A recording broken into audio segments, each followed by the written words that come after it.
আচ্ছা মা, তাজমহল এত সুন্দর, তাজমহল কি আমরাই বানিয়েছি তাই না? না তো, যিনি বানিয়েছিলেন উনার নাম সম্রাট শাহজাহান, উনি মুসলিম ছিলেন। ও আচ্ছা, তাহলে কুতুব মিনার নিশ্চয়ই আমরা বানিয়েছি?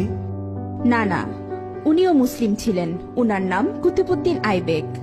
তাহলে লাল কেল্লা নিশ্চয়ই আমরা বানিয়েছি? না, ওটাও মুসলিম শাসকরা বানিয়েছিলেন। তাহলে পুরাতন কেল্লা আমরা বানিয়েছি? না, পুরাতন কেল্লাও মুসলিমরা বানিয়েছে। তাহলে চারমিনার নিশ্চয়ই আমরা বানিয়েছি? না, চারমিনারও মুসলিম শাসকরা বানিয়েছে। মা, আমি শুনেছি ভারতের সবচেয়ে বড় ও পুরাতন রোড গ্র্যান্ড ট্রাঙ্ক প্রায় 3000 কিলোমিটার পর্যন্ত বিস্তৃত, সেটা তো আমরা বানিয়েছি।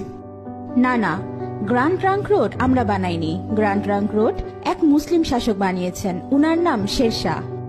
আচ্ছা, তাহলে হাজারদুয়ারি প্যাসেজ নিশ্চয়ই আমরা বানিয়েছি? না বেটা, এটাও মুসলিম শাসকরা বানিয়েছে। আচ্ছা, তাহলে মুঘল সাম্রাজ্য আমাদের ছিল তাই না? না, মুঘল সাম্রাজ্য মুসলিমদের সাম্রাজ্য ছিল। আচ্ছা, জয় হিন্দ এই শব্দটা কি আমরা প্রথম তৈরি করেছিলাম? না, এটাও একজন মুসলিম প্রথম বলেছিল। আচ্ছা মা, সারে জাহা সে আচ্ছা হিন্দুস্তা হামারা এই শব্দটি আমরা প্রথম বলেছিলাম তাই না? না, এটাও একজন মুসলিম কবি লিখেছিলেন, উনার নাম ইকবাল। তাহলে প্রথম স্যাটেলাইট লঞ্চ নিশ্চয়ই আমরাই করেছিলাম?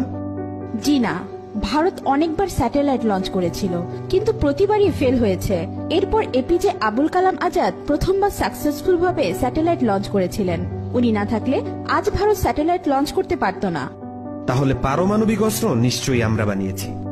না না, পারমাণবিক অস্ত্র একজন মুসলিম আবিষ্কার করেছে, উনার নাম এপিজে আবুল কালাম আজাদ। তাহলে মুসলিমরা না থাকলে আমাদের কি হতো মা? মুসলিমরা না থাকলে ভারত এক অন্ধকারাচ্ছন্ন দেশ থাকতো।